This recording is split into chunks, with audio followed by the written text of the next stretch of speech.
Class 10 new SCERT geography പാഠഭാഗത്തു നിന്നുള്ള ക്ലാസ്സുകളാണ് നമ്മൾ audio ആയിട്ട് ചെയ്യുന്നത്. ചാപ്റ്റർ 4 ഉപഭോക്താവ്, അവകാശങ്ങളും സംരക്ഷണവും. ചാപ്റ്ററിലേക്ക് കിടക്കാം. വിൽപ്പനക്കാരനും വാങ്ങുന്നവനും തമ്മിൽ അടുത്ത ബന്ധം സ്ഥാപിക്കുന്ന ഇടത്തെ നമുക്ക് വിപണി അഥവാ കമ്പോളം എന്ന് വിളിക്കാം. മനുഷ്യൻ തൻ്റെ ആവശ്യങ്ങൾ നിറവേറ്റുന്നതിനായി സാധനങ്ങളും സേവനങ്ങളും വാങ്ങി ഉപയോഗിക്കുന്നതിനെ ഉപഭോഗം എന്ന് പറയുന്നു. വില കൊടുത്തോ വില കൊടുക്കാമെന്ന കരാറിലോ സാധനങ്ങൾ വാങ്ങി ഉപയോഗിക്കുന്ന ആളാണ് ഉപഭോക്താവ്. നമ്മൾ എന്തൊക്കെ പറഞ്ഞു? കമ്പോളം എന്താണെന്ന് പറഞ്ഞു, ഉപഭോഗം എന്താണെന്ന് പറഞ്ഞു, ഉപഭോക്താവ് എന്താണെന്ന് പറഞ്ഞു. വിൽപ്പനക്കാരും വാങ്ങുന്നവനും തമ്മിലുള്ള ബന്ധം സ്ഥാപിക്കുന്ന ഒരു സ്ഥലമാണ് കമ്പോളം. മനുഷ്യൻ തൻ്റെ ആവശ്യങ്ങൾ നിറവേറ്റുന്നതിനായി സാധനവും സേവനങ്ങളും വാങ്ങി ഉപയോഗിക്കുന്നതാണ് ഉപഭോഗം. വില കൊടുത്തോ വില കൊടുക്കാമെന്ന കരാറിലോ സാധനങ്ങൾ വാങ്ങി ഉപയോഗിക്കുന്ന ആളാണ് ഉപഭോക്താവ്. ഉപഭോക്താവിനെ സ്വാധീനിക്കുന്ന ഘടകങ്ങൾ എന്തൊക്കെയാണ്? സാധനങ്ങളുടെ വില, വരുമാനം, മറ്റ് സാധനങ്ങളുടെ വില, ഇതൊക്കെയാണ് ഉപഭോക്താവിനെ സ്വാധീനിക്കുന്ന ഘടകങ്ങൾ.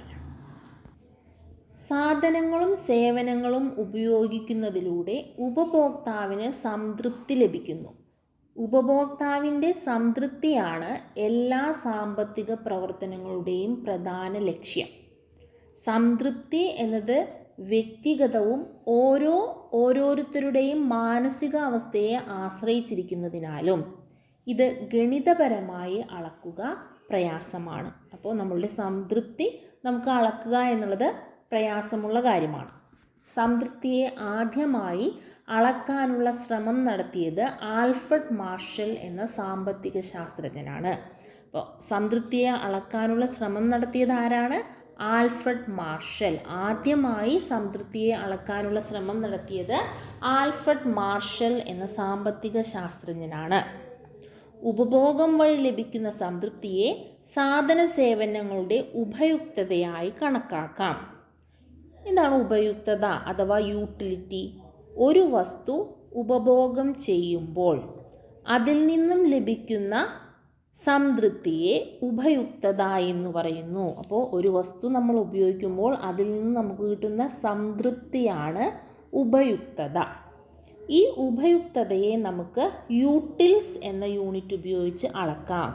ഉപയുക്തതയെ അളക്കാനുള്ള യൂട്ടിൽസാണ് ഉപയുക്തതയെ അളക്കാനുള്ള യൂണിറ്റാണ് യൂട്ടിൽസ്. സംതൃപ്തിയെ ആദ്യമായി അളക്കാനുള്ള ശ്രമം നടത്തിയത് ആൽഫ്രഡ് മാർഷൽ.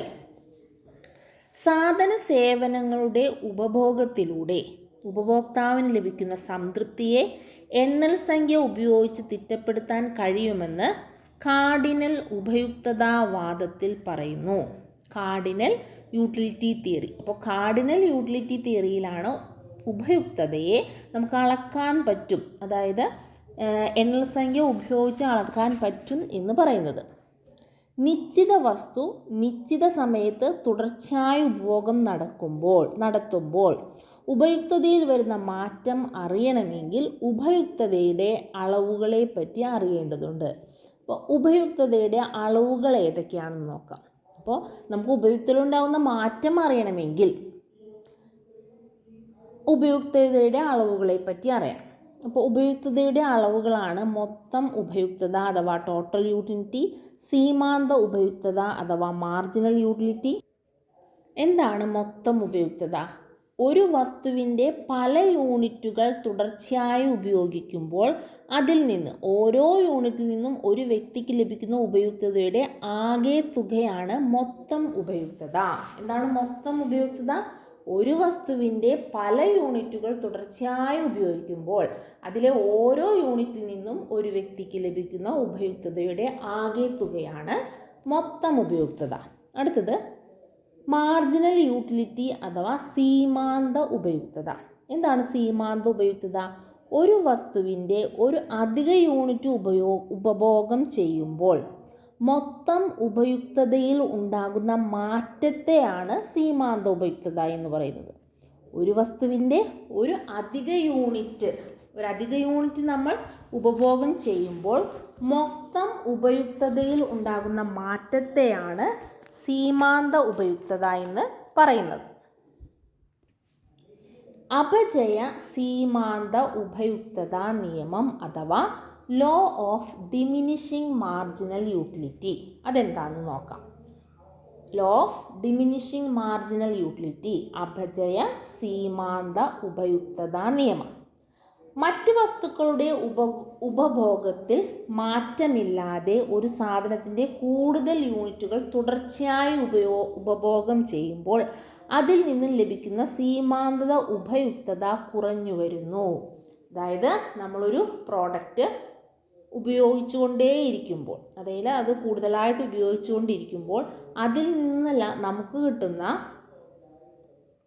ഉപയുക്തത കുറഞ്ഞു വരുന്നതാണ് സീമാന്ത ഉപയുക്തത. സീമാന്ത ഉപയുക്തത കുറഞ്ഞു വരുന്നതാണ് എന്ത്? Law of diminishing marginal utility. Cardinal ഉപയുക്തതാവാദത്തിൻ്റെ അനുമാനങ്ങളും പരിമിതികളും എന്തൊക്കെയാണെന്ന് നോക്കാം. ഉൽപ്പന്നങ്ങളെല്ലാം ഒരേ ഗുണമേന്മയുള്ളതായിരിക്കണം. അതായത് നമ്മൾ ഒരു പ്രോഡക്റ്റ് ഉപയോഗിക്കുമ്പോൾ അതിൻ്റെ വ്യത്യസ്ത യൂണിറ്റുകൾ ഉപയോഗിക്കുമ്പോൾ എല്ലാ യൂണിറ്റുകളും എന്തായിരിക്കണം? ഒരേ ഗുണമേന്മയുള്ളതായിരിക്കണം. ഉപഭോക്താവിൻ്റെ വരുമാനം, അഭിരുചി എന്നിവ സ്ഥിരമായിരിക്കണം. അതായത് നമ്മളുടെ വരുമാനത്തിൽ വ്യത്യാസം വന്നു കഴിഞ്ഞാൽ ഉപയുക്തതയിലും വ്യത്യാസം വരും. അതുകൊണ്ടാണ് നമ്മളിവിടെ കാർഡിനൽ ഉപയുക്തവാദത്തിൻ്റെ അനുമാനങ്ങളാണ് പറയുന്നത്. ഒന്ന് എന്താണ്? ഉൽപ്പന്നങ്ങളെല്ലാം ഒരേ ഗുണമേന്മയുള്ളതായിരിക്കണം.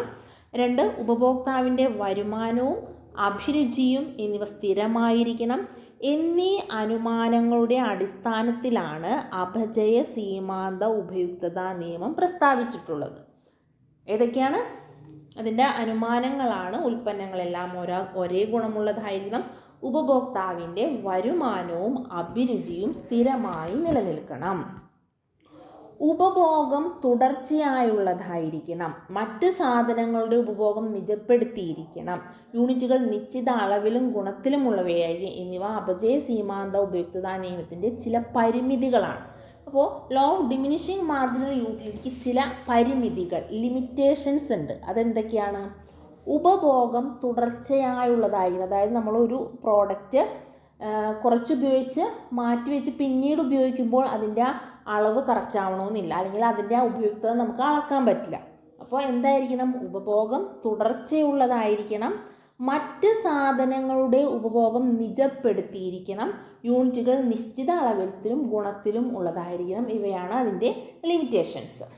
ഇനി ഉപയുക്തതയും ഉപയോഗ്യതയും എന്താണെന്ന് നോക്കാം. നിത്യജീവിതത്തിൽ നാം ഉപയോഗിക്കുന്ന എല്ലാ സാധന സേവനങ്ങൾക്കും ഉപയുക്തതയുണ്ട്. എന്നാൽ അവയെല്ലാം ഉപയോഗപ്രദമാവണമെന്നില്ല. ഉദാഹരണമായി, സിഗരറ്റ് വലിക്കുന്ന ഒരാൾക്ക് അതിൽ നിന്നും ഉപയുക്തത ലഭിക്കുന്നുണ്ട്. പക്ഷേ നമുക്ക് അറിയാവുന്നതുപോലെ സിഗരറ്റ് എന്നത് ഉപയോഗപ്രദമായ ഒരു വസ്തുവല്ല. ഉപയുക്തതയിൽ നൈനികതയ്ക്ക് പ്രസക്തിയില്ല. അപ്പോൾ എന്താണ് ഉപയുക്തത എന്ന് പറഞ്ഞാൽ? ഒരു പ്രോഡക്റ്റ് ഉപയോഗിക്കുമ്പോൾ നമുക്കതിൽ നിന്ന് കിട്ടുന്ന സംതൃപ്തിയാണ്. പക്ഷേ എല്ലാ പ്രോഡക്റ്റും ഉപയോഗപ്രദമാവണമെന്നില്ല. അപ്പോൾ ഉപയുക്തതയും ഉപയോഗ്യതയും വ്യത്യാസമാണ്. ഇനി ഉപഭോക്താവിൻ്റെ അവകാശങ്ങളും സംരക്ഷണവും. സാധന സേവനങ്ങൾ വാങ്ങുമ്പോൾ അതിൻ്റെ ബില്ല് ലഭിക്കേണ്ടത് ഉപഭോക്താവിൻ്റെ അവകാശമാണ്. ബില്ലിൽ GST നമ്പർ ഉണ്ടോ എന്ന് ഉറപ്പുവരുത്തണം. ചരക്ക് സേവന നീതി. അപ്പോൾ ഉപഭോക്താവിൻ്റെ അവകാശങ്ങളെക്കുറിച്ചാണ് പറയുന്നത്. ഒന്നെന്താണ്? ഒരവകാശമാണ് ബില്ല് ലഭിക്കുക എന്നുള്ളതും അതിൽ GST നമ്പർ ഉണ്ടോ എന്നുള്ളതും. 2, ചരക്ക് സേവന നിധി. ഭരണഘടനയുടെ 101 ഭേദഗതി നടപ്പാക്കുന്നതിൻ്റെ ഭാഗമായി 2017 ജൂലൈ 1 ഇന്ത്യയിൽ GST നിലവിൽ വന്നു. GST നിലവിൽ വന്നതെന്നാണ്? 101 ഭേദഗതിയിലൂടെയാണ് GST നിലവിൽ വന്നത് 2017 ജൂലൈ 1. പലതരത്തിലുള്ള നികുതികൾ ഒന്നാക്കി ഒരു രാജ്യം ഒരു നികുതി എന്ന ആശയത്തിലൂടെ സമ്പദ് വ്യവസ്ഥ സുതാര്യമാക്കുകയാണ് GSTയിലൂടെ ലക്ഷ്യം. അപ്പോൾ GSTയുടെ എന്താണ് ആപ്തവാക്യം എന്താണ്? ഒരു രാജ്യം ഒരു നികുതി. GSTയിൽ 5%, 12%, 18%, 28% എന്നിങ്ങനെ പല നിരക്കുകളുണ്ട്. 5, 15, 18, 28. 5, 12, 18, 28. 5%, 12%, 18%, 28%. അപ്പോൾ GSTയിലെ നിരക്കുകൾ 5%, 12%, 18%, 28%. GSTയിൽ നിന്നും ഒഴിവാക്കിയ ഉൽപ്പന്നങ്ങളുമുണ്ട്. GSTയുടെ ഘടന താഴെ പറയുന്ന പ്രകാരമാണ്. നാം നൽകുന്ന GSTയുടെ 50% സംസ്ഥാന സർക്കാരിനും 50% കേന്ദ്ര സർക്കാരിനും ലഭിക്കുന്നു. അപ്പോൾ SGSTയും ഉണ്ട്, CGSTയും ഉണ്ട്. കേന്ദ്ര സർക്കാരിനും സംസ്ഥാന സർക്കാരിനും GSTയിലൂടെ വരുമാനമുണ്ടാകുന്നു. 20 ലക്ഷം രൂപയിൽ കൂടുതൽ വാർഷിക വരുമാനമുള്ള വ്യാപാരികൾ GST രജിസ്ട്രേഷൻ നിർബന്ധമായും നടത്തേണ്ടതാണ്. അപ്പോൾ എത്ര ലക്ഷത്തിൽ കൂടുതൽ വാർഷിക വരുമാനം ഉള്ളവരാണ് GST എടുക്കേണ്ടത്? 20 ലക്ഷം രൂപയിൽ കൂടുതൽ വാർഷിക വരുമാനം ഉള്ളവരാണ് GST രജിസ്ട്രേഷൻ നടത്തേണ്ടത്. ഉപഭോക്തൃ സംരക്ഷണ പ്രസ്ഥാനം 1966 ബോംബെയിൽ കൺസ്യൂമർ ഗൈഡൻസ് സൊസൈറ്റി ഓഫ് ഇന്ത്യയുടെ രൂപീകരണത്തോടു കൂടിയാണ് ഇന്ത്യയിൽ ഉപഭോക്തൃ സംരക്ഷണ പ്രസ്ഥാനം നിലവിൽ വന്നത്. ഉപഭോക്തൃ സംരക്ഷണ പ്രസ്ഥാനം നിലവിൽ വന്നത് 1966 ബോംബെയിൽ കൺസ്യൂമർ ഗൈഡൻസ് സൊസൈറ്റി ഓഫ് ഇന്ത്യയുടെ രൂപീകരണത്തോടു കൂടി. എവിടെയാണ്? ബോംബെയിൽ കൺസ്യൂമർ ഗൈഡൻസ് സൊസൈറ്റി ഓഫ് ഇന്ത്യയുടെ രൂപീകരണത്തോടു കൂടിയാണ് ഇന്ത്യയിൽ ഉപഭോക്തൃ സംരക്ഷണ പ്രസ്ഥാനം നിലവിൽ വന്നത്. ഇനി ഇതിൻ്റെ ലക്ഷ്യങ്ങളാണ്. ഉപഭോക്തൃ സംരക്ഷണ പ്രസ്ഥാനത്തിൻ്റെ ലക്ഷ്യങ്ങൾ എന്തൊക്കെയാണ്? ഉപഭോക്താവകാശങ്ങൾ സംരക്ഷിക്കുക, തട്ടിപ്പുകളെ തടയുക, ഉപഭോക്താവിനെ ശാക്തീകരിക്കുക, പരസ്യങ്ങളിൽ സത്യസന്ധമായ വിവരങ്ങളെന്ന് ഉറപ്പുവരുത്തുക, രാഷ്ട്രീയ വേദികളിൽ ഉപഭോക്താക്കളുടെ പ്രാതിനിധ്യം ഉറപ്പുവരുത്തുക. ഇവയൊക്കെയാണ് ഉപഭോക്തൃ സംരക്ഷണ പ്രസ്ഥാനത്തിൻ്റെ ലക്ഷ്യങ്ങൾ. 1985 ഐക്യരാഷ്ട്രസഭയുടെ ഉപഭോക്തൃ സംരക്ഷണം സംബന്ധിച്ച മാർഗരേഖകൾ ഉൾക്കൊള്ളുന്ന പ്രമേയം അംഗീകരിച്ചതിൻ്റെ അടിസ്ഥാനത്തിൽ 1986 ഡിസംബർ 24 ഉപഭോക്തൃ സംരക്ഷണ നിയമം ഇന്ത്യയിൽ നിലവിൽ വന്നു. ഇതിൻ്റെ ഭാഗമായി ഡിസംബർ 24 ദേശീയ ഉപഭോക്തൃ ദിനമായി ആചരിക്കുന്നു. അപ്പോൾ ഇന്ത്യയിൽ ഉപഭോക്തൃ സംരക്ഷണ നിയമം നിലവിൽ വന്നത് എന്നാണ്? 1986 ഡിസംബർ 24. 1986 ഡിസംബർ 24 ഇന്ത്യയിൽ ഉപഭോക്തൃ സംരക്ഷണ നിയമം നിലവിൽ വന്നത്. ഡിസംബർ 24 ദേശീയ ഉപഭോക്തൃ ദിനമായി ആചരിച്ചു വരുന്നു. ഉപഭോക്തൃ സംരക്ഷണ നിയമം 1986. ഉപഭോക്തൃ സംരക്ഷണ നിയമം എന്നാണ്? 1986. ഉപഭോക്താവിൻ്റെ അവകാശങ്ങൾ സംരക്ഷിക്കുന്നതിനായി 1986 പാർലമെൻറ്റിലെ ഇരുസഭകളും പാസാക്കിയ നിയമമാണിത്. ഉപഭോക്താവിൻ്റെ അവകാശങ്ങൾ സ്പഷ്ടമായി നിർവചിക്കുകയും ഉപഭോക്തൃ സംരക്ഷണത്തിനായി ഇന്ത്യയിൽ പ്രത്യേക നീതിന്യായ സംവിധാനങ്ങൾ സ്ഥാപിക്കുകയും ചെയ്തത് 1986 ഉപഭോക്തൃ സംരക്ഷണ നിയമത്തിലൂടെയാണ്. ഇ-കൊമേഴ്സ് പ്ലാറ്റ്ഫോമുകൾ നിലവിൽ വന്ന പുതിയ സാഹചര്യത്തിൽ ഇത്തരം മേഖലയിലും ഉപഭോക്താവിന് സംരക്ഷണം നൽകുന്ന നിയമം അനിവാര്യമായിരുന്നു. ഈ പശ്ചാത്തലത്തിലാണ് ഉപഭോക്തൃ സംരക്ഷണ നിയമം 2019 നിലവിൽ വന്നത്. അപ്പോൾ ആദ്യത്തെ ഉപഭോക്തൃ സംരക്ഷണ നിയമം എന്നാണ്? 1986 ആദ്യ ഉപഭോക്തൃ സംരക്ഷണ നിയമം നിലവിൽ വരുന്നത്. അതിനുശേഷം 2019 മറ്റൊരു ഉപഭോക്തൃ സംരക്ഷണ നിയമം. 1986 ഉപഭോക്തൃ സംരക്ഷണ നിയമത്തിന് പകരം 2020 ജൂലൈ 20 ഈ നിയമം നിലവിൽ വരുന്നത്. അപ്പോൾ 2019 ഉപഭോക്തൃ സംരക്ഷണ നിയമം നിലവിൽ വരുന്നത് 2020 ജൂലൈ 20. 2020 ജൂലൈ 20. അപ്പോൾ നമ്മൾ പ്രധാനമായിട്ടും പറഞ്ഞ കാര്യങ്ങൾ, ഒന്ന്, ആൽഫ്രഡ് മാർഷലാണ് ആദ്യമായി ഉപയുക്തതയെ അളക്കാം എന്ന് പറഞ്ഞ സാമ്പത്തിക ശാസ്ത്രജ്ഞൻ. അതിനുശേഷം GSTയെ കുറിച്ച് പറഞ്ഞു. അപ്പോൾ GST നിയമം നിലവിൽ വന്നത് 101-ാം ഭേദഗതിയിലൂടെയാണ്. അതെന്നാണ്? 2017 ജൂലൈ 1 GST നിലവിൽ വരുന്നത്. അതിന് പല നിരക്കുകളാണുള്ളത്: 5, 12, 18, 28. അതിനുശേഷം കൺസ്യൂമർ ഗൈഡൻസ് ഓഫ് ഇന്ത്യ ബോംബെയിൽ consumer guidance of society of India, അത് എന്നാണ് 1966 ഉപഭോക്തൃ സംരക്ഷണ നിയമം 1986 2019 ഇതിന് ഭേദഗതി വരുന്നു. ആ നിയമം നിലവിൽ വരുന്നത് 2020 ജൂലൈ 20 ഇനി 2020 നിലവിൽ വന്ന ഉപഭോക്തൃ സംരക്ഷണ നിയമത്തിൻ്റെ സവിശേഷതകൾ എന്തൊക്കെയാണെന്ന് നോക്കാം. ഉപഭോക്താക്കളുടെ അവകാശങ്ങൾ സംരക്ഷിക്കുന്നതിനും നടപ്പിലാക്കുന്നതിനുമായി സെൻട്രൽ കൺസ്യൂമർ പ്രൊട്ടക്ഷൻ അതോറിറ്റി സ്ഥാപിച്ചു.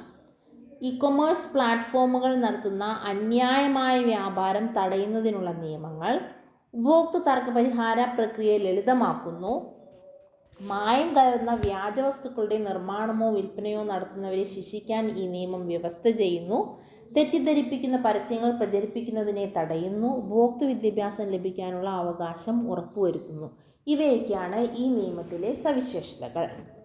ഭക്ഷ്യോൽപ്പന്നങ്ങളുടെ ഗുണനിലവാരം ഉറപ്പാക്കുന്നതിനായി നിലവിൽ വന്നതാണ് ഭക്ഷ്യസുരക്ഷാ സ്റ്റാൻഡേർഡ് ആക്ട് 2006. ഭക്ഷ്യസുരക്ഷാ സ്റ്റാൻഡേർഡ് ആക്ട് എന്നാണ് 2006.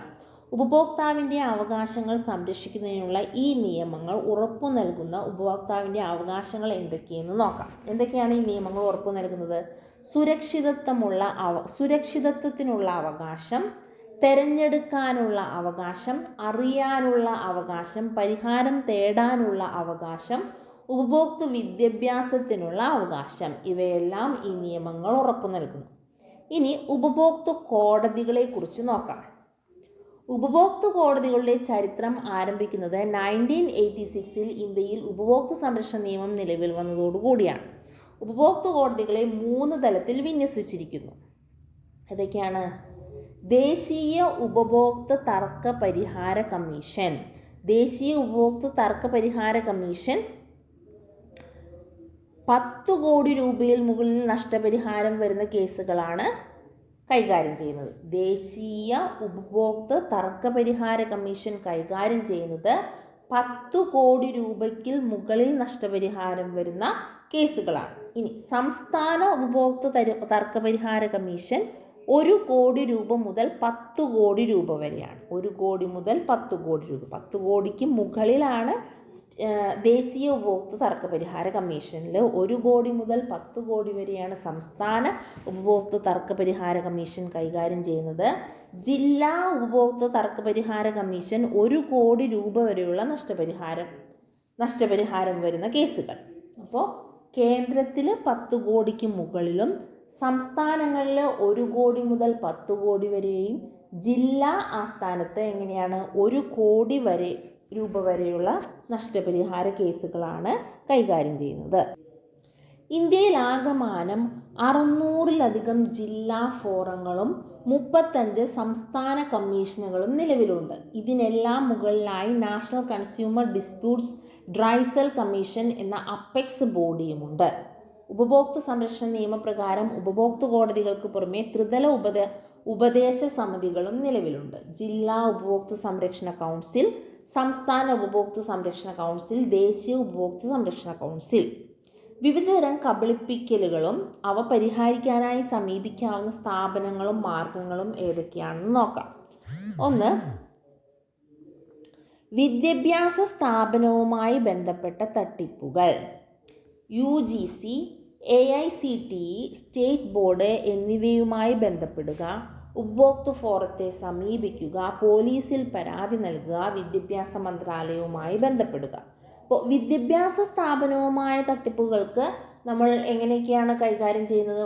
ഒന്നില്ലെങ്കിൽ UGC, AICTE, സ്റ്റേറ്റ് ബോർഡ് എന്നിവയുമായി ബന്ധപ്പെടുക. അതല്ലെങ്കിൽ ഉപഭോക്തൃ ഫോറത്തെ സമീപിക്കുക, പോലീസിൽ പരാതി നൽകുക, വിദ്യാഭ്യാസ മന്ത്രാലയവുമായി ബന്ധപ്പെടുക.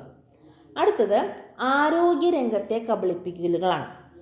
സ്റ്റേറ്റ് നാഷണൽ മെഡിക്കൽ കൗൺസിലിലെ ഗ്രീവൻസ് പോർട്ടൽ വഴി പരാതി നൽകുക, ആരോഗ്യ വിഭാഗം ഡയറക്ടർക്ക് റിപ്പോർട്ട് സഹിതം പരാതി നൽകുക, ഗുരുതരമായ ആരോഗ്യ തട്ടിപ്പുകൾക്ക് ഹൈക്കോടതിയിലും സുപ്രീം കോടതിയിലും പബ്ലിക് ഇൻട്രസ്റ്റ് ലിറ്റിഗേഷൻ ഫയൽ ചെയ്യുക, ആരോഗ്യ സേതു ആപ്പ് വഴി പരാതി നൽകാം.